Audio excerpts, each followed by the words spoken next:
Truth. No, sir, we're not directly, imminently threatened in Syria. Well, listen to clip one. Let's start at the top with President Obama. We may not be directly, imminently threatened by what's taking place in a Kosovo or a Syria or Rwanda in the short term, but our long-term national security will be impacted in a profound way, and our humanity is impacted. Why did you bring up Rwanda? You didn't do anything in Rwanda. I think we didn't do anything in Rwanda. Get out of the habit. In those circumstances of the type that I described, it's important for us to get out of the habit of just saying, well, we'll let the president kind of stretch the boundaries of his authority as far as he can. Congress will sit on the sidelines, snipe if it works. All right, let's stop right here. Now he's passing the buck. It went from the buck stops here to the buck stops there. From Harry Truman saying the buck stops here to Barack Obama, the buck stops there. So now he's saying that it's Congress's decision. So he thinks he's going to win either way. Well, that's a clever man. Clever man didn't become president by being stupid. His handlers are not dumb. I mean, Axelrod is no dummy. You don't spend your whole life agitating in the streets of Chicago and wind up running the world and not have a high IQ.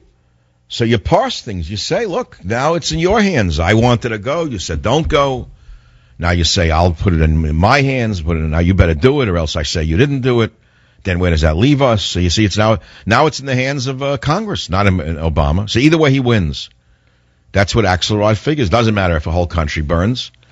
See, the thing is this: you have to understand what you're dealing with here. Human life has no value to politicians of our time. It's a hard thing to admit because America used to pride itself on the value of human life. I remember when I was a kid.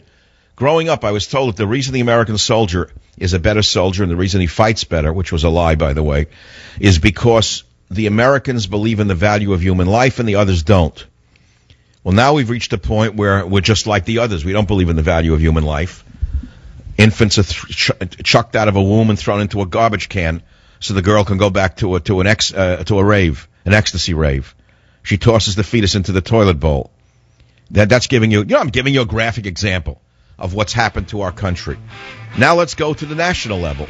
This administration respects human life? Where? Oh, you mean the death panels with Obamacare, where they're going to tell people what they can do and not do in order to survive. So where's the respect for human life, John Kerry, John McCain, Barack Obama, Barbara Boxer, Wasserman Schultz? Where's the Wasser? Wasser, where's the Wasserman Schultz? Wasserman, where's the Wasser? Give me the holy Wasser.